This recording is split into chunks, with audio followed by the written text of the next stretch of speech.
하나님의 말씀은 누가복음 2장 1절에서 7절까지 두 번째 시간입니다. 누가복음 2장 1절 그때 가이사 아구스도가 영을 내려 천하로 다 호적하라 하였으니 이 호적은 구레뇨가 수리아 총독이 되었을 때 처음 한 것이라.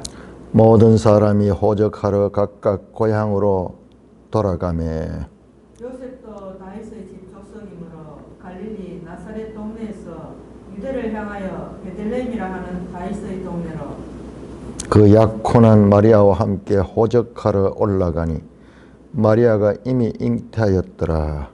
거기 있을 그때에 해산할 날이 찼어. 첫 아들을 낳아 강보로 사서 구유에 뉘었으니 이는 여관에 있을 곳이 없음이러라. 오 하나님 아버지, 사람으로 감당할 수 없는 이 놀라운 하나님의 말씀의 스케일을 부족한 종이 오늘 전하고자 하오나 성령으로 인도하시고 이끌어 주시오며 이 하나님의 말씀을 아버지 하나님 바르게 깨닫고 전하는 복된 입술 되게 하여 주시옵소서. 예수님 이름으로 감사하며 기도드리옵나이다. 아멘. 자, 어제 우리가 후반부에 지금 우리가 누가복음이 매일 성경 순서에 비해 가지고 한 열흘 정도 쳐져 있습니다. 그래서 될 수 있으면은 그 매일 성경 순서와 발을 맞추려고 하다 보니까는 그건 특별히 지금 앞부분 1장, 2장이 아주 중요하기 때문에 좀 시간이 제쳐돼 가지고 어제 2장 1절 특별히 가이사 아구스도에 대해서 좀 후반부에 말을 했는데, 그러나 이 가이사 아구스도에 대한 말씀은 우리가 성경에서 나오는 가장 우리 역사로부터 가까운 현재, 가까운 과거, 성경에는 무수한 나라들과 왕들이 나오죠. 왕들도 그냥 왕들이 아니라 오늘날 이야기하면 황제, 제국의 왕들이 등장합니다. 이 창세기 16장입니까? 거기 보면은 아므라벨 나오는데 아브나벨이 함무라비 우리 역사에서 이야기하는 유명한 그 고대 바벨론의 함무라비 법전, 인류 최고의 법전은 그 함무라비 법전의 그 저자인 그 함무라비 왕이 나옵니다. 말할 수도 없이 많은 애굽의 왕들이 나오죠. 바로라는 이름으로 바로라는 이름인데, 그 바로는 애굽의 왕의 직임을 가리키는 것이고 그 바로들의 이름들이 있습니다. 그 애굽의 바로, 세계 제국의 왕들이죠. 그리고 아시리아의 아수르바니팔, 사르곤 또는 디그라필라셀, 전부 다 나오는 이 사람들이 세계사적으로 중요한 영향을 끼친 그 왕들이에요. 왕들. 바벨론에 와서 느부갓네살로 표기된 네부카도네자르 왕은 이 역사적인 자료들이 많이 남아있는 왕이고요. 네부카도네자르가 바벨론을 하면 그 바벨론을 무너뜨리고 왕이 되었던 그 페르시아의 고레스, 우리 성경에 나오는 고레스, 역사적으로 큐로스 또는 사이러스라고 불리는 이 왕 중의 왕이죠. 왕 중의 왕.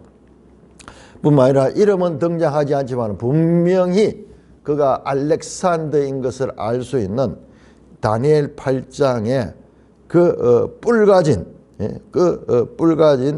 그 짐승, 그 짐승. 그리고 혹자들은요, 다니엘 11장에 그 남과 북의 전쟁이 나오는데 그 전쟁에 줄리어스 시저가 나온다고도 보는 분들이 있습니다.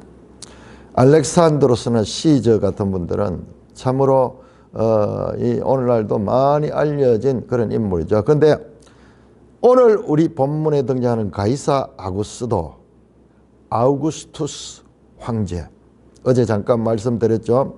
이는 그 유명한 집정관이었던, 로마의 집정관이었던, 그러나 이 부하에 의해서 암살당했던, BC 43년에 암살당했던 줄리어스 시저의 이 생질이다, 생질. 그러니까는 그 누이의 이 아들입니다. 그래서 이 조카로 볼 수 있죠. 조카. 우리 정확한 그거로서는 생질. 그런데 그가 바로 아우구스투스와 동일 인물입니다. 그럼 그가 이 시저를 암살한 그 삼두 정치를 했던 그런 자들을 다 물리치고 안토니우스 그리고 레피두스와 함께 옥타비아누스가 로마를 지도하는 삼두 정치를 했습니다. 그런 다음에 36년에 BC입니다. 레피두스가 제거되고 31년에는 그 유명한 악티움 해전에서 안토니우스와 클레오파트라가 둘이가 원래 시저와 클레오파트라가 연인 관계였는데 그 대를 이었던 안토니우스와 이 애굽의 이 여왕 클레오파트라가 서로 연인 관계면서 동맹 관계를 맺었어요. 그를 제거하고 1인 지배자가 되어서 BC 27년에 로마인들에서 처음으로 황제로 등극한 사람이 바로 가이사 아구스도입니다. 그러니까는 예수님 기사에 참 역사적 인물이 등장하는데 이 역사상 유명한 인물이 등장하는데 그가 보통 인물이 아니고 로마 역사에서 최초의 황제가 됐던 그 가이사 아우구스투스 황제입니다. 아우구스투스라는 말은 신적인 그런 칭호예요. 마치 이집트의 바로처럼 또는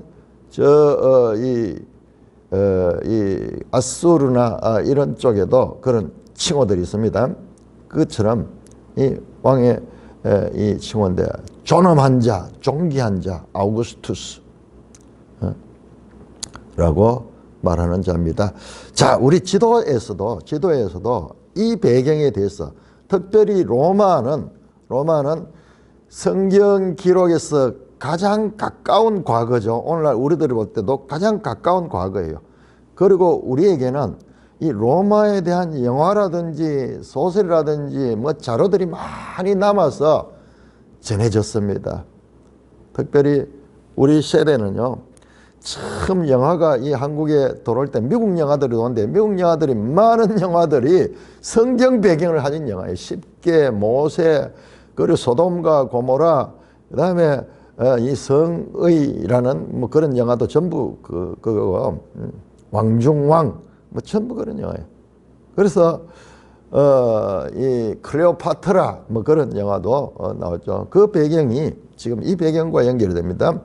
자, 그래서 우리 지도에서도 얼마나 이 로마 시대를 중요하게 다루고 있는가 자료가 엄청 많이 나옵니다. 지도 한번 보겠습니다.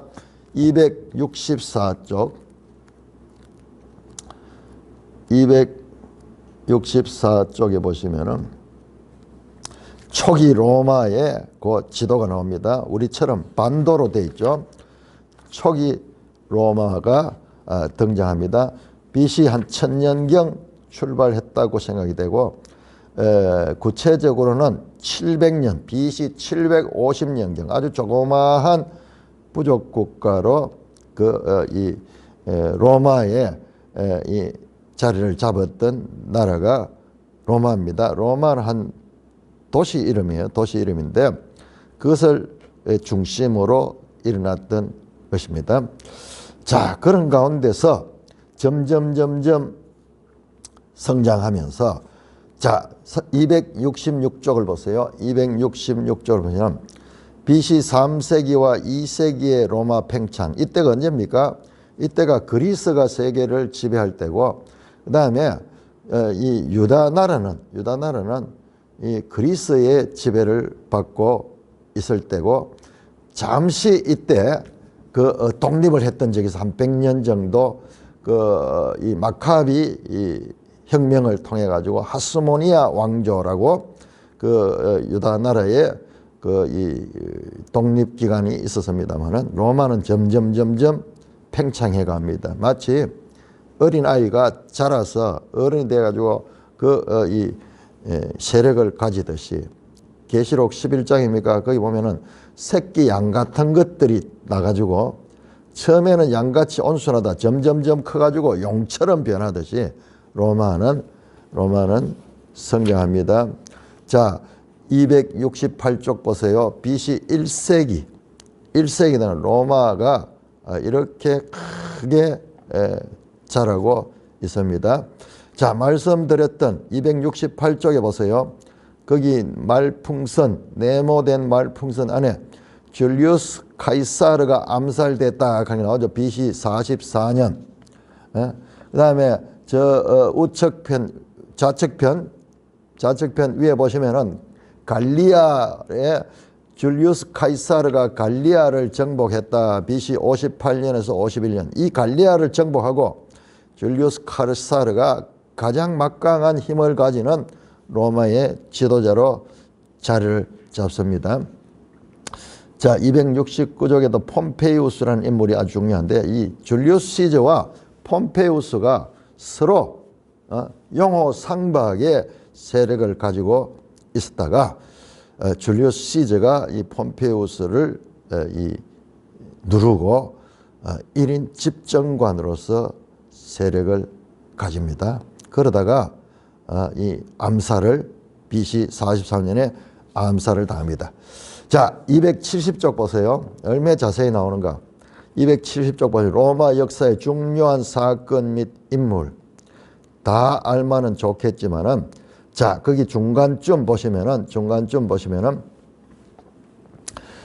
58년에서 60년에 삼두 정치가 나오죠. 율리우스 카이사르, 폼페이우스, 그라쿠스 삼두 정치 하다가, 그 다음에 율리우스 카이사르가 갈리아를 정벌하고, 아까 말씀드렸죠. 정벌하고, 그 다음에 폼페이우스와 카이사르가 내전을 벌이고 폼페이우스가 죽고, 46년에 비로소 율리우스 카이사르가 로마의 종신 집정관이 오는, 이건 이제 거의 황제와 같은 그런 권력을 가지죠.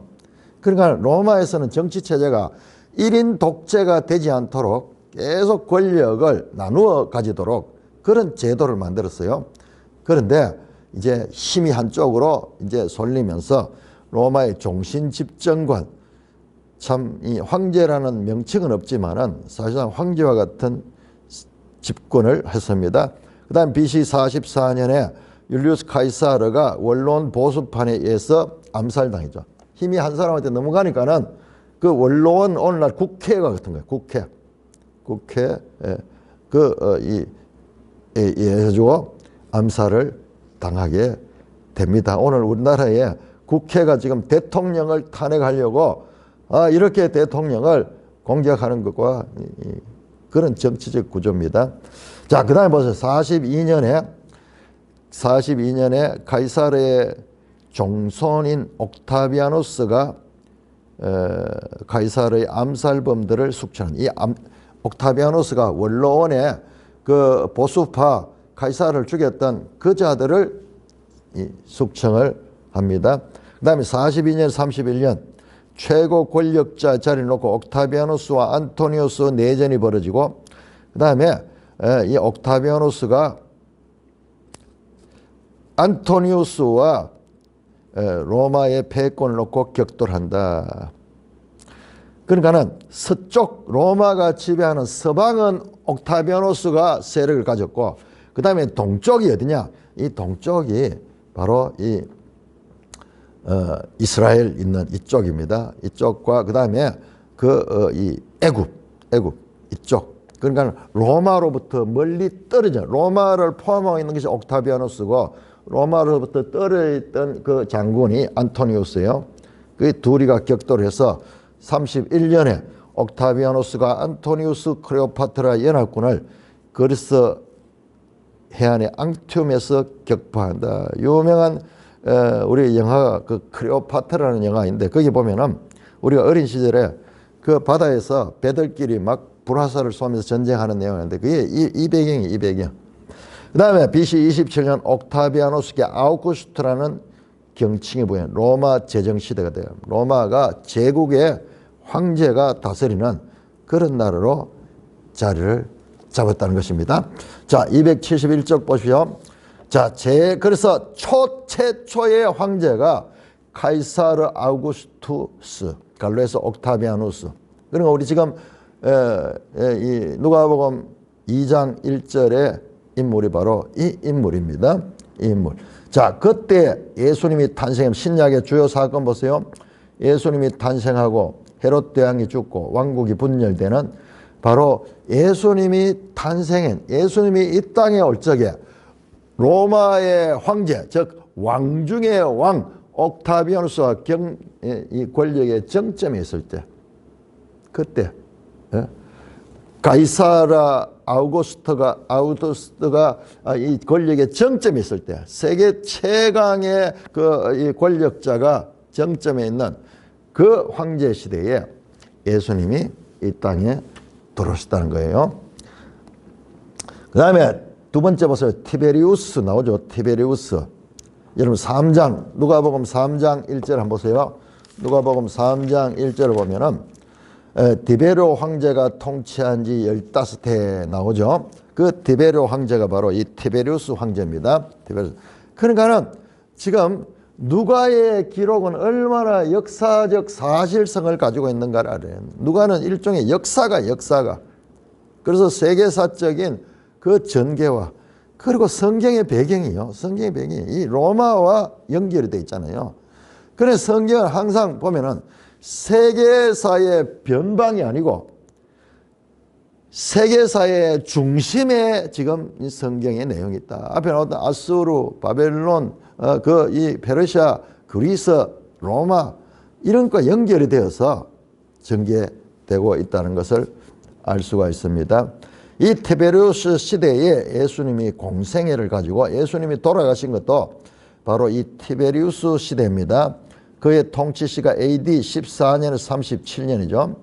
자, 그리고 한 칸 건너서 클라우디우스 황제가 나오는데 이도 이 사도행전에 나오는 가이사 글라우디오라는 그 황제입니다.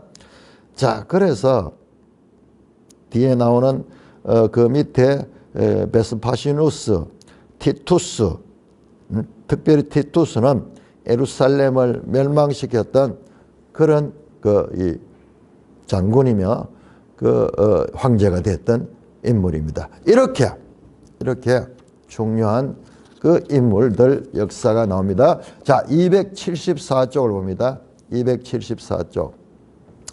아우구스투스 시대의 로마 제국. 지금 우리가 누가복음 2장 1절을 보면서 이 지도를 볼 때 얼마나 감동적인지 몰라요. 로마가 지금 보세요. 지도를 보세요. 저 서유럽으로 해서 그 다음에 동쪽으로 와서 어디까지 이 카파도기아 이쪽으로까지 그 다음에 예루살렘을 포함해서 애굽까지 그 다음에 아프리카 북쪽 지역까지 지중해를 놓고 지중해를 둘러싸고 있는 모든 땅을 로마가 지배하고 있으며 그래서 거기에 법례를 보시면은 원로원 관할 속주, 황제 관할 속주, 속주들인데 이 원로원이 관할하는 속주가 있고 또는 황제가 직접 관할하는 속주가 있고 그런데 유대는 보세요. 유대는 어딘가? 유대는 황제 관할 속주입니다. 거기 붉은색으로 되어 있죠.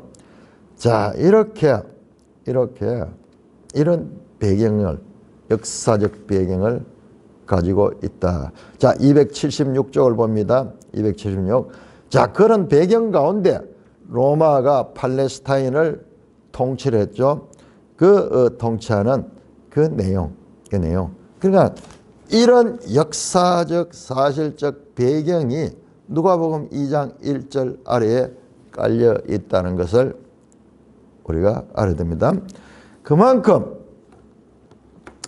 이 누가복음은 역사적, 세계사적, 세속사적인 전개와 그리고 이 하나님의 구속사적인 전개가 지금 맞물리고 있는 장면입니다. 여러분 한번 생각해 보세요. 소름이 끼치지 않아요? 그 세계 최강대국 제국의 최초의 황제가 그 황제가 이 즉위하고 황제로 이 즉위한 것이 복음입니다. 그 황제의 아들이 태어난 것도 복음이고 황제의 명령은 곧 법입니다. 그리고 그 황제의 취임 이런 것들이 다 예수님의 이 시대에 이 땅에 오실 때 예수님은 어린 아기로 보잘것없는 모습으로 그 이 베들레헴 아주 시골에 이 태어날 곳이 없어서 그 마국간의 구유에서 태어날 때 그 당시에 가이사 아구스토는 천하를 명령해서 호적을 다 호적하라. 이 호적하라 하는 거 이게 이제 오늘날 이런 말을 안 쓰는데 옛날에 호적 등본 하는 게 있었잖아요. 우리도 호적 등본을 떼려 그러면은 어디 가야 됩니까? 고향에 가야 돼. 저 같으면은 어성이 호적지라 본적지라고 그렇게 하더라고요. 태어나기는 대구에서 태어났는데 본적은 또 어성이라. 그래서 호적 등본을 떼려 그러면은 그 어성 면사무소까지 가가지고 봉양 면사무소 가가지고 거기서 떼야 돼요. 오늘날은 뭐 어디든지 뗄 수 있는데 그러니까는 오늘날 개념으로 보면 안 되는 거예요. 그러니까 이때는 얼마나 더 했겠어요. 다 호적을 시켜가지고 로마가 그 모든 식민지들을 제대로 통치하고 그 다음에 거기에 군대를 소집한다든지 모든 정책을 할 때 기본 자료가 이와 같이 인구에 대한 확실한 그 정리가 되어 있어야 되죠. 자, 그런 차원에서 호적은 특별히 세금을 거두기 위해서 여러분 우리 복음서에 세리가 많이 나오잖아요. 세리를 통해서 세금을 거두어 가지고 이 통치하는데 자금으로 사용할 수 있도록 정확한 통계를 할 수 있는 그런 인구조사를 시킵니다. 자, 그래서 다 등록을 시키는 호적을 등록을 시킵니다. 그래서 그 등록을 하기 위해서는 자기 본적지에 가서 등록을 해야 됐던 것 같아요. 자, 그래서 전 세계적으로 여러분 이게 몇 년간에 걸쳐서 일어난 일이에요. 전 세계적으로 그 로마가 당시는 그 모든 곳에 이와 같이 인구조사를 하게 명령을 내렸습니다. 천하로 다 호적하라 그랬죠. 천하, 오이코노메, 온 세상, 그 당시에 로마가 지배하는 온 세상에 식민지들 포함해서 본토도 마찬가지고 다 인구조사를 하는 그런 자료를 삼기 위해서 이제 호적을 등록하도록 그렇게 했던 것입니다. 이 호적은 구레뇨가 수리아 총독이 됐을 때 처음 한 것이라 쿠레뇨, 퀴리네 또는 쿠레뇨, 퀴리네라는 그런 이름이죠. 수리아 총독, 이 수리아 총독이 왜 나오느냐? 지금 이 유다 나라는 작은 나라예요. 작은 나라입니다. 아주 작습니다. 실제적으로 그 전체 해가지고 우리나라 경상도 크기보다 작아요. 유다 나라 전체가 좁잖아요. 요단강 이 서쪽으로 이쪽이니까 길게 되지만 길이도 짧습니다. 자, 그러니까 그쪽 지역의 큰 나라가 시리아예요. 시리아. 그래서 시리아 총독이 관할하는 그런 곳에 속해 있습니다. 그러니까 시리아 우리로 치면은 뭐 경상북도 뭐 이런 식으로 나눌 때 시리아 총독 관할 속에 있는데 그때 시작이 된 거예요. 그래서 모든 사람이 호적하러 각각 고향으로 돌아갔다. 본적지로 돌아가며 여러분 과거에 이 시대는 어떻게 해서 오늘날 뭐 차라도 있지만은 차가 있어도요 옛날 완행버스 같은 거 타면 시간이 많이 걸려요. 그런데 전부 걸어서 가거나 뭐 낙이나 이런 거를 이용할 텐데 엄청난 큰일이죠.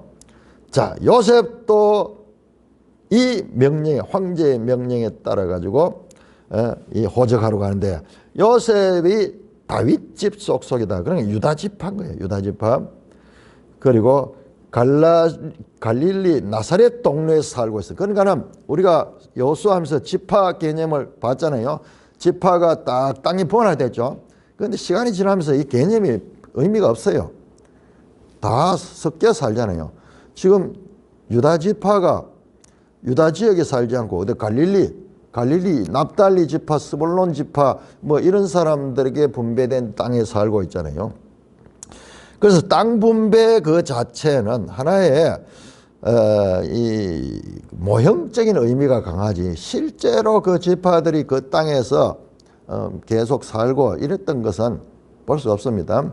없습니다. 그 개념은 없어져 버려요. 자, 그래서 이 갈릴리 이 나사렛 동네에서 유다를 향하여 베들레헴이라는 다윗의 동네로 이제 호적하러 올라갑니다. 자, 갈릴리는 저 북쪽, 우리로 치면 강원도고, 그 다음에 유다는 대구, 뭐 부산 이래 되는 거예요. 그러니까 먼 길을 여행을 해야 되죠. 그런데 그 약혼한 마리아와 함께 호적하러 올라갔다. 여러분, 이때 한번 생각해보세요. 마리아는 어떤 생각이신가? 마리아가 이제 임신되가 배가 불러오는 거예요. 그런데 아직까지 결혼을 안 했는데 이 처녀가 배가 불러오는 건 주위 사람들에게 이건 말할 수 없는 수치가 되고, 여러분, 그 여자들이 이런 일들은 얼마나 입에서 입으로 험담을 하면서 조롱거리가 될 수 있는 그런 사건이. 그래서 이 마리아도 함께 데리고 호적하러 올라갔던 것 같습니다. 자, 마리아와 함께 호적하러 올라가니, 여러분 여기도 보세요. 올라가니, 지형을 가리키는 높은데 어디입니까? 베들레헴은 산이야. 산지야. 산지에 있으면. 그러니까는 이 올라갔다, 그냥 단순한 그런 위치를 가리키는 게 아니고 지형까지 포함하고 있는 것입니다. 올라가니 마리아가 이미 잉태하였더라. 거기 있을 때 그때 해산할 날이 차서 첫 아들 낳아. 그러니까 오늘날처럼 무슨 시간을 정확하게 무슨 차가 있고 뭐 이런 게 아니기 때문에 예상 밖의 시간이 지체가 되었던지, 그러면서 해산할 날이 차서 이 베들레헴에 와서 이 해산을 하는데 해산할 장소가 마땅치 않은 거예요. 그런데 이 요셉과 마찬가지로 많은 사람들이 이때 동시적으로 호적하러 왔기 때문에 어디 빈집이 거의 없었던 것 같아요. 그래서 여관이 있을 곳이 없다. 지난번 성경 사관이라 그랬는데 작은 나그네들이 묵고 갈 그런 장소가 없어서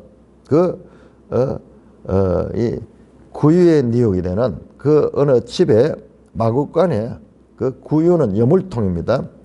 여물통을 거기에다가 아기를 넣기는 딱 좋겠죠. 먹이통에. 아마 그 구유통을 깨끗하게 씻어 가지고 위생적으로 해가지고 낳았겠죠. 그래서 첫 아들을 낳았다. 첫 아들. 프로토토코스. 그러니까는 마리아의 마리아가 그 이 뒤에도 자녀를 낳았다는 거죠. 그러니까는 그 마리아가 낳은 아들 가운데 첫 아들이라는 뜻이죠. 여러분, 천주교에서는 마리아를 평생 동정녀라고, 평생 동정녀. 아니, 동정녀, 처녀면 어떻고 뭐 처녀가 아니면 어떻습니까? 그런데 왜 처녀성을 그렇게 강조하는지 몰라요. 그래서 이런 말도 안 되는, 성경에 보면은 예수님의 동생들 나오고 사실 누이들도 나오잖아요. 누이 동생들도 나오잖아요. 그런데 마리아는 평생 동정녀였다 그런 거예요. 동정녀 마리아. 예수님을 출생할 때는 동정녀 마리아였지만 그 이후에는 부부관계를 통해서 정상적인 자녀를 낳았거든요. 그런데 천주교에서는 마리아는 평생 동정녀였다. 아니, 평생 동정녀만 어떻고 아니면 어떻다고 그것을 그렇게 강조하는지 몰라요. 그래서 천주교하는 수녀제도 하는 거 있잖아요. 뭐 처녀면은 더 거룩하고 처녀가 아니면은 무슨 속된가요? 그런 거 아닙니다. 그런데 이와 같은 처녀 숭배 사상이 동서양에 다 있어요. 자, 우리나라도 이 민담에 심청전 가능 나오잖아요. 심청전. 그 바다의 용왕님께 제물로 드리는 건 반드시 처녀여야 돼요. 처녀여야 돼요.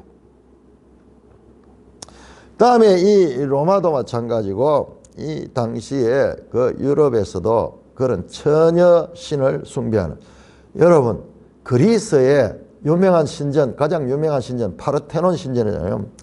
파르테논 신전의 파르테논이라는 뜻이 처녀란 뜻이에요. 여러분 처녀, 파르테논이 처녀란 뜻이에요. 그 신이 누굽니까? 아테네 여신이죠. 아테네 여신. 그래 처녀를 숭배하는 처녀신 숭배 사상이 있는 거예요. 그래서 천주교에서 마리아를 평생 동정녀였다고 주장하는 것은 알고 보면은 그런 유럽의 신화와 연관이 있는 거지 성경적인 근거가 전혀 없습니다. 자, 첫 아들을 낳아서 강보에 사서 구해 넣었다. 이는 여관에 있을 곳이 없습니다. 자, 이렇게 예수님이 탄생했다. 말씀드렸죠. 요한의 기록도 그랬듯이 그 과정에 대해서 잉태하고 뭐 그런 과정에 대해서는 자세히 출생하는 자체는 그냥 한 절로 처리를 해버립니다. 자, 8절에서 14절까지 교독합니다. 그 지역에 8절입니다. 누가복음 2장 8절. 그 지역에 목자들이 밤에 밖에서 자기 양떼를 지키더니 주의 사자가 곁에 서고 주의 영광이 그들을 두루 비추매 크게 무서워하는지라. 천사가 이르되 무서워하지 말라. 보라 내가 온 백성에 미칠 큰 기쁨의 좋은 소식을 너에게 전하노라. 오늘 다윗의 동네에 너희를 위하여 구주가 나셨으니 곧 그리스도 주시니라. 너희가 가서 강보의 사여 구유에 뉘어 있는 아이를 보리니 이것이 너희에게 표적이니라 하더니 호련히 수많은 천군이 그 천사와 함께 하나님을 찬송하여 이르되 지극히 높은 곳에서는 하나님께 영광이요 땅에서는 하나님이 기뻐하신 사람들 중에 평화로다 하니라. 야, 거기까지. 자, 예수님의 탄생 기사는 누가복음보다도 마태복음에도 나오죠. 누가복음과 마태복음에 동시에 나옵니다. 그런데 거기에는 보면은 저 동방 박사들이 찾아와서 경배하는 그런 내용이 나오지만, 자, 여기에는 목자들이 등장합니다. 그 지역의 목자들이 아기가 출생할 그 시대에 그 지역에 있는 목자들이 밤에 밖에서 자기 양떼를 지키더니, 밖에서 양떼를 지키는, 그러니까 텐트를 치고 그렇게 자든지 그렇게 하면서 양떼를, 목초지에서 양떼를 집으로 돌아가고 이렇게 하려면 거리가 머니까 아예 이 한창 양을 먹을 때는 그 목초지가 있는 그 가까운 곳에 거기에서 양들도 이 우리 속에 가둬 놓고, 그러니까는 여러분들 우리 요한복음 보면은 목자는 자기 양들을 아느니 또 양도 자기 이 목자를 안다 그러잖아요. 우리 속에는 한 목자의 양만 있는 것이 아니고 많은 목자들이 양들이 한 우리 속에 같이 들어있는 거예요. 밤을 같이 지내는 거예요. 그런데 기가 막히게 그 양들이 그 자기 목자가 와서 뭐 휘파람을 불든지 그 말을 하면요, 그 음성을 듣고 그 양떼만 나가는 거예요. 그 양떼만 나가는 거예요. 그렇듯이 그 목자들 복수로 되어 있죠. 양떼도 복수고, 그러니까 여러 목자들이 같이 이 양떼를 지키고 있었는데 주의 사자가 곁에 서고 주의 영광이 그들에게 두루받자. 자, 목자는 유대 사회에서 직업적으로 천한 직업에 종사하는 자들로 분류되어 있습니다. 자, 그들을 향하여 주의 사자가 임합니다. 그러자 주의 사자가 곁에 서고 주의 영광이 그들을 두루 비추며 크게 무서워하는지라. 이 주의 사자가 함께하면 사람으로서는 두렵고 무서운 거예요. 무서운 거예요. 1장 12절에도 나왔죠. 1장 30절에는 무서워하는 거예요. 주의 사자가 오면은 자간 이와 같은 천사들 뭐 하나님 말할 것도 없고 하나님 음성만 들어도 사람은 크게 두려워하고 무서워하고 사색이 되는 거예요. 심지어는 다니엘서 보면 다니엘조차도 이 가브리엘 천사가 나타났을 때 막 거의 사색이 죽은 사람 같이 되잖아요. 죄인으로서 말할 수 없는 두려움에 사로잡히게 되는 그런 영적 그런 힘이 역사를 하니까는 천사가 무서워하지 말라. 보라, 내가 온 백성에 미칠 큰 기쁨의 좋은 소식을 너에게 전하라. 온 백성에게 미칠 큰 기쁨의 좋은 소식. 그냥 좋은 소식이 아니라 큰 기쁨의 좋은 소식. 좋은 소식이 유앙겔리온. 앞에 한번 나왔죠? 19절에 나왔습니다. 1장 19절에 유앙겔리온. 좋은 소식. 거기에다가 메가레, 큰 기쁨의, 카레스, 큰 기쁨의 좋은 소식. 형용할 수 있는 모든 걸 동원해가지고 이 좋은 소식이 있다고 말합니다. 그 좋은 소식이 뭐냐? 11절이죠. 다윗의 동네에 너희를 위하여 구주가 나셨다. 다윗의 동네는 다윗의 고향이었던 베들레헴이죠. 자, 베들레헴이라는 것은 베들레헴이라는 그 뜻이 베트, 집입니다. 집. 레헴 가는 건 레헴 가면은 떡이에요. 떡. 베들레헴 이름 떡집이에요. 떡집. 여러분 떡집에 구유. 그러니까 떡이니까는 빵입니다. 그들의 밥이에요. 밥. 그러면 구유도 밥통이잖아요. 그 예수님이 탄생했는 그 장소 자체가 베들레헴 떡집 빵집에 그다음에 먹이통에서 낳는 거예요. 먹이통에 낳는 거예요. 나중에 요한복음 6장에서 예수님이 자신을 생명의 떡이라 그러면서 말씀 선포하는 것도 자, 이 장면 자체, 장소, 그다음에 그 위치, 그다음에 그런 도구들도 하나님의 이 언어가 아닌 그런 이 물질을 통해서도 메시지를 전하고 있습니다. 자, 구주가 나셨다. 구주, 세상을 구원하는 주인이 나셨으니 곧 누구? 그리스도 주시다. 그리스도. 자, 그리스도라는 단어가 여기 나오는데 그리스도는 히브리어로 메시아입니다. 기름 부은 먼저. 그리스도 주다. 그가 바로 구주고 그리스도시다. 너희 가서 강보에 사여 구유에 있는 아이를 보리니 이 너희에게 표적이니라. 자, 표적이라는 단어인데 여기서 표적은 일종의 증거라 하는 증거, 시메이온, 증거. 우리 앞에 봤죠? 여호수아할 때 그 제단을 쌓아가지고 증거를 삼아서 에드라고 불렀죠. 에드. 증거라는 말이 에드잖아요. 에드. 그 증거를 삼듯이 그 말씀의 실제 증거가 바로 그 아이다. 그 아기가 너에게 내가 말한 그 증거다. 호련히 수많은 천군이 천사와 함께 하나님을 찬송하여 이르되. 그리고 갑자기 이 고지해준 천사, 이 천사가 이 이름이 안 나오니까 모르겠지만 앞에 나왔던 가브리엘 천사일 수도 있어요. 그러나 나오지 않으니까는 그 주의 사자 말고 그다음에 수많은 천군과 천군이 그 천사와 함께 천군 천사 구별이 되고 있죠. 하늘의 군대 그리고 그 천사는 주로 그 명령을 전하는 그런 역할을 하는 거고 천군은 하늘의 군대예요. 그런 악의 세력을 물리치는 그런 호련히 수많은 천군이 그 천사와 함께 하나님을 찬송해야 돼요. 지극히 높은 곳, 우리 앞에서 나왔죠. 지극히 높은 곳에 지극히 높은 자의 아들이 되리라 말했더니 지극히 높은 건 하나님이 계시는 하나님. 그곳에는 하나님께 영광이요. 땅에서는 사람이 사는 땅에서는 하나님이 기뻐하신 사람들 중에 평화로다. 그렇게 이 누가복음에 독특하죠. 이런 찬송이 마리아의 찬가, 사가랴의 찬가, 그 다음에 여기에 천군 천사의 찬송이 또 울려 퍼지고 있습니다.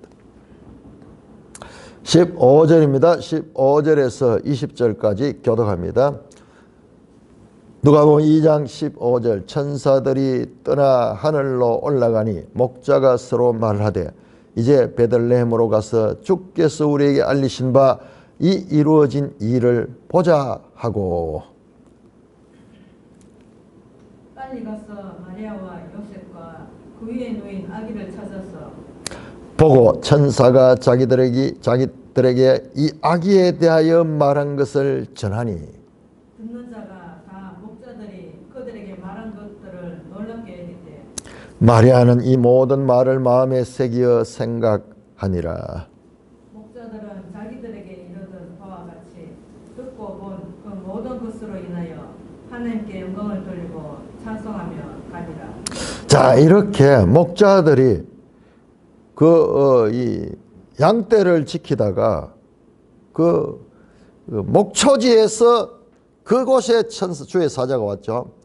그리고 주의 이 천군 천사가 와서 하나님을 찬양하는 이 놀라운 일을 경험하고 천사들이 떠나 하늘로 올라갔다. 그에게 와서 보였던 그 말씀을 전한 천사, 그 다음에 찬송한 천사들이 하늘로 올라가니 목자들이 자, 그러면 저 천사가 말한 대로 저 다윗의 동네 베들레헴으로 우리가 한번 가보자. 그래서 주께서 우리에게 알리신 바 이 이루어진 일을 보자 하고 천사가 전했지만 하나님의 말씀을 대신 전하니까는 그건 하나님의 말씀이다.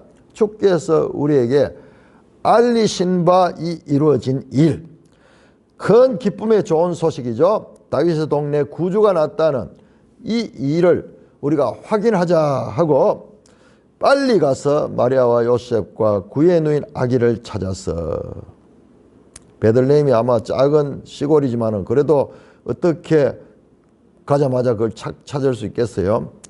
그러니까는 이 목자들도 베들레헴 목자들이, 베들레헴 목적 인근의 베들레헴 목자들이고, 그 다음에 여기에 나오지 않지만 더 정확하게 마치 동방박사들은 별이 멈추는 곳을 그 장소를 봤듯이 그 베들레헴 그 이 말구유가 있는 그것을 가서 그 아기를 봤습니다. 마리아와 요셉과 구에 놓인 아기를 찾아서 적극적으로 찾아갔습니다. 빨리 가서 급하게 서둘러서 찾아서 그 다음에 어떻게 17절입니다. 보고 확인했습니다. 천사가 자기들에게 이 아기에 대한 말한 것을 전하니 이 목자들이 여기 마리아와 요셉에게 전했습니다. 그리고 여기에 등장하고 있지 않지만은 마리아와 요셉 이외에도 다른 사람들도 있을 수 있었습니다. 전하니 듣는 자가 다 목자들이 그렇게 말한 것을 놀랍게 여기더라. 목자들에게 그 이 천사가 임해서 명령하고 그 다음에 천군 천사들이 와서 하나님을 찬양하고 이런 내용들을 이들이 자기들 경험하지 않고 이것을 그들에게 전했습니다. 복음은 이렇게 전파돼요. 하나님의 큰 은혜를 받은 사람들은 그것을 자기 속에 그냥 간직하고만 있을 수 없어.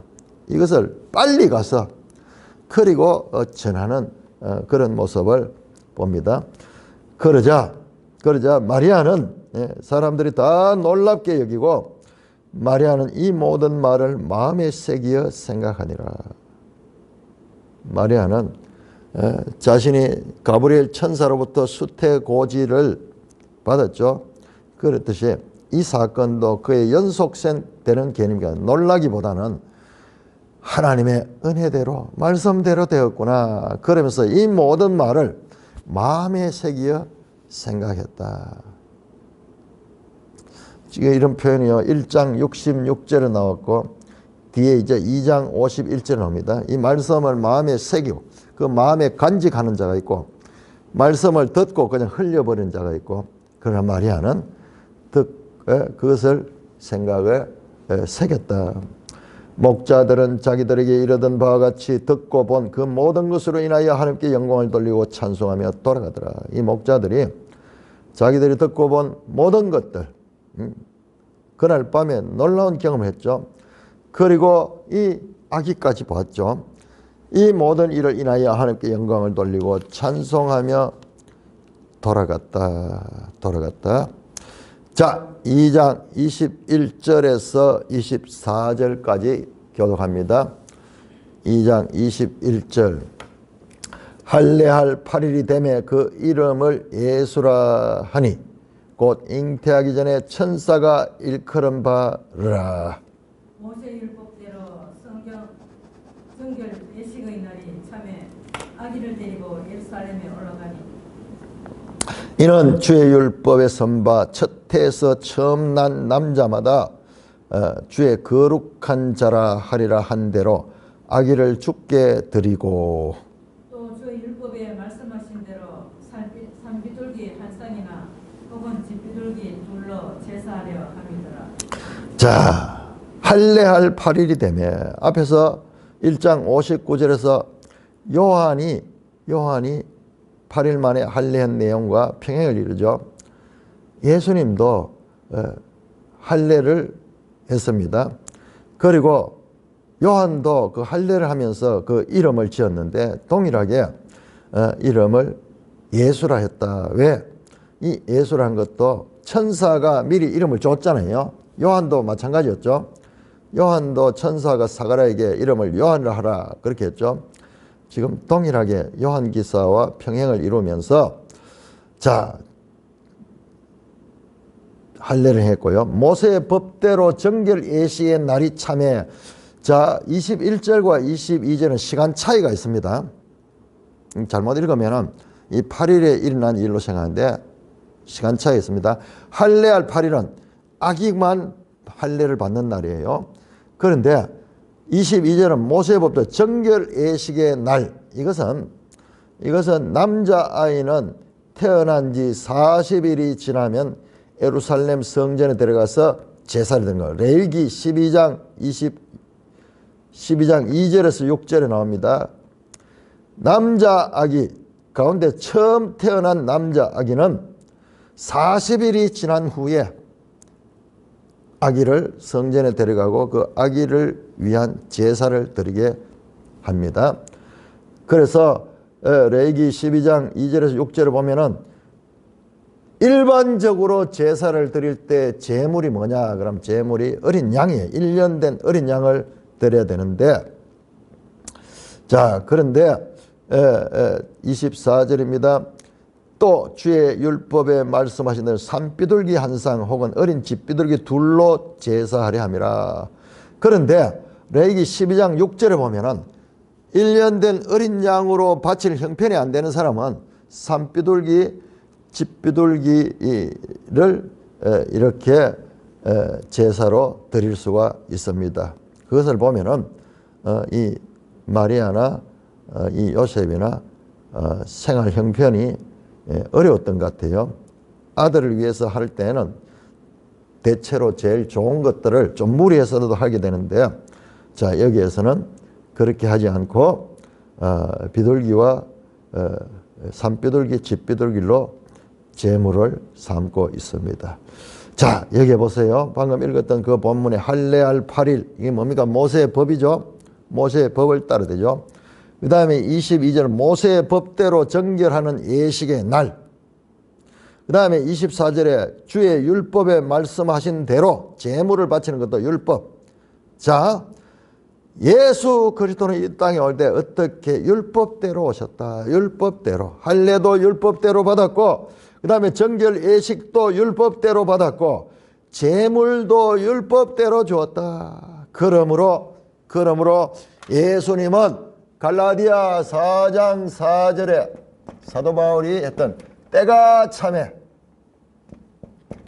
율법의 때로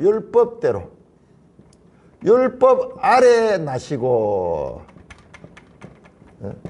때가 참에 여자에게 율법 아래 나셨다고 바울이 말씀하기까지 바로 이와 같은 것에서 정확하게 바울이 하나님이시지만은 그 하나님의 아들이 이 땅에 사람의 몸에 올 때는 그 유대의 율법 전통 아래서 오셨다는 것입니다.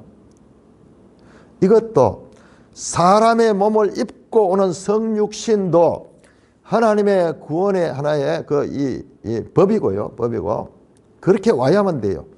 그리고 뿐만 아니라 그냥 오셔서 율법에 순종하는 삶을 살아서 나중에 이 모든 율법에 속한 것을 완성시키는 그 일을 하기 위해서 예수님이 때가 참에 율법 아래 나셨다는 것을 우리가 오늘 본문에서 확인할 수가 있습니다. 찬송가 552장입니다. 찬송